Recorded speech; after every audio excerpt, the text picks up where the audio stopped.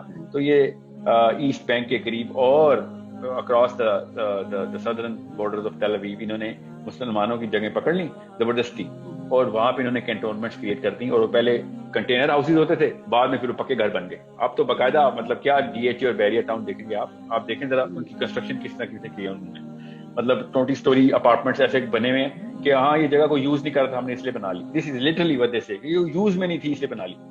تو اس کے بعد پھر جب انہوں نے مردم شماری کی تو پتہ چلا کہ 60 لاکھ یہودی ہو چکے ہیں. 35 لاکھ تو خالی اس کو کہتے ہیں آکوپائڈ ٹیریٹری کے اندر آ گئے. پھر لڑائیاں چلی یو این کے اندر. پھر انہوں نے کہا کہ یار ایسا کرو, آپ اتنے بندے آ چکے ہیں تو لینڈ سواپ کر لو. لینڈ سواپ کرنے پھر کیمپ ڈیوڈ پہنچے, پھر نکسن نے پہلے کرایا, بعد میں پھر جمی کارٹر نے کرایا, سب فیل ہو گئے. پھر اینڈ میں پھر کلنٹن نے ایک تھوڑا سا معاہدہ کرایا کہ لینڈ سواپ کریں گے. اور جو بھی پرانی ٹیبا ایکارڈز کہتے ہیں 1967 میں جو وار ہوئی ہے, وہ جگہ تم واپس کر دو, اور یہ والی جگہوں کے اوپر ہم جو ہے نا, جو ہم نے تمہاری جگہ مار لی ہوئی ہے اس کی جگہ ہم تمہیں اور جگہ دے دیتے ہیں. لینڈ سواپ اسے کہتے ہیں.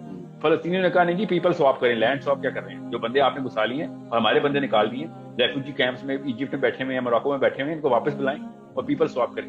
اور اس کی بیس کے اوپر ان کا ڈیڈ لاک پڑا ہوا ہے. اور جو پچھلے 50 سال سے ہم دیکھ رہے ہیں کہ کیا لڑائیاں چل رہی 67 کے بعد سے. اچھا پھر یہ جو میں آپ کو بس ایک لائن میں بتا رہا ہوں تاکہ آپ کو پتہ چلے کہ basically Zionism is just like a دو قومی نظریہ موومنٹ آف پاکستان. لٹرلی اس کو اسی طرح سمجھیں آپ, تاکہ آپ کی سائیکالوجی کریٹ ہو کہ انہوں نے موومنٹ شروع کی. اب دو قومی نظریہ محمد علی جناح کا تھا, وہ اپوزٹ سائیکل کا تھا کہ ہم اپنے علاقوں کے اندر ہی پلیز ہمیں ہمارا ملک بنا دیں. اگر ہم کہتے ہیں نا کہ ہمیں دلی میں اور بامبے میں اور کرناٹکا میں اور کلکتہ میں ہم جگہ دے دیں کیونکہ یہ جگہ ہمیں قرآن میں لکھی ہوئی ہے, تو کامن سینس کی بات ہے. دنیا پوری نے ہمیں آ کے پکڑ لینا تھا کہ بھائی تمہارے قرآن میں لکھا ہو سکے, مطلب تو نہیں کہ ہم پوری دنیا کو نکال لیں گے تمہارے پیچھے. مگر انہوں نے یہی کیا, لٹرلی یہی کیا, اور میس موومنٹ ہوئی اور زبردستی گھروں سے نکالا گیا, یہاں تک کہ ٹارچر سیل کھول دیے گئے تھے لٹرلی. اور پھر فلسطین جب بھاگے, اس ریفیوجی کرائسس کے لیے پچھلے 30 سال سے لڑائی چل رہی ہے 67 کے بعد سے. اب زائنزم از ٹیکنیکلی دو قومی نظریہ کہ جوز ایک قوم ہے اور باقی کی دنیا ایک قوم ہے. آپ نے نوٹ کیا ہوگا کہ کبھی جوز اینڈ مسلمز نہیں بولتے وہ لوگ, وہ ہمیشہ جوز اینڈ عربز بولتے ہیں. Jews and Arabs, they never say Jews and Muslims. Why do they say Jews and Arabs? Because they technically don't recognize anything other than Jews. کہ بس Jews اس کے علاوہ جو کچھ بھی لوکل ہیں وہ سب کے سب عرب. ورنہ کوئی مسلمان کہتا ہے کہ مسلمان اور فلسطینی, مسلمان اور ترکش, ہم ہمیشہ بولتے ہیں مسلمان یا ہندو, مسلمان یا کرسچن, یہ کہتے ہیں Jews and Arabs.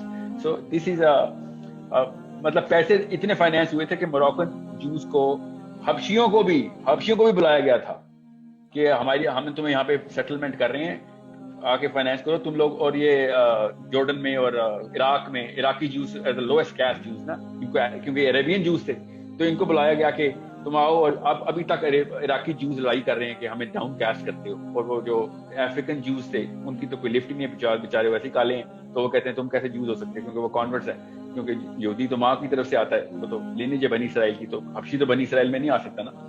So they are 5 different category, جس طرح پاکستان میں بھی ہے نا فرقے بنے ہوئے, اس طرح ادھر بھی فرقے بنے ہوئے. تو جو ان کے علماء کرام ہیں جو اشکنازی جوز ہیں, جو کہ آئی ڈی ایف میں بھی نہیں جاتے, جو آرمی میں بھی نہیں جاتے, وہ basically they set the tone کہ کہاں پہ کون سا. اور انہیں کو خوش کرنے کے لیے عوام چونکہ ان سے سنتی ہے, اور تو گورنمنٹ اس وقت تو حالانکہ دنیا کا سب سے بڑا لیفٹسٹ اور لبرل ہے اس وقت بینجامن نتنیاہو, مگر یہ ان کا بائن لینا ضروری ہے. جس طرح پاکستان میں نہیں ہوتا عمران خان اور نواز شریف علماء کی کونسل سے کانفیڈنس میں لینا ہے, مشرف نے بھی کرنا وہی ہے کہ جو اس کے اپنے دین میں, مگر بس سیاسی طور پہ اس کو اکٹھا کر لیا. اور بینجامن نتنیاہو کو اس لیے اشکنازی جوز گالیاں دیتے ہیں کہ یہ بندہ جو ہے نا یہ رعایت کے خلاف کافی سارے کام کر جاتا ہے. ایون تو ووٹ لینے کے لیے وہ جو سینٹیمنٹ کو تو کھیلے گا اور وہ جوش حرکتیں تو کرے گا. سو اتنا تو وہ جو ہے. سو it's a proper political movement is Zionism. It's not a religious movement. It's a political movement. Just like Do Qaumi Nazariya was a religious movement, but had a political spin, they have a political movement which has a religious spin. یہ بات دھیان میں رکھیے گا. Israel was Israel, the state of Israel, which they call, is a political state with a religious agenda. Pakistan is a religious state with a political agenda.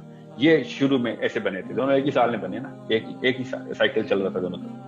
سو یہ بات سب کو پتہ ہونی چاہیے. اب پاکستان میں بھی علماء کرام ایسے آپ کو ملیں گے جو اس وقت تھے, ایون مودودی صاحب بھی تھے جو کہ یونینسٹ پارٹی میں تھے, کہ پاکستان کی کوئی ضرورت نہیں اسلام میں یہ ملک شلک بنانا نہیں ہے. بالکل اس طریقے سے وہاں کے کلاسیکل جو ہے نا اسکالرز بھی یہ کہتے ہیں کہ یہ ملک شلک بنانے کی کوئی ضرورت نہیں ہمیں, ہمارا دین جو ہے وہ دنیا کے لیے آیا, پوری دنیا ہماری مسجد ہے, جہاں پہ بھی پیٹریٹزم اور نیشنلزم نہیں ہے اسلام میں, تو ان کے ساتھ بھی ایسے ہی.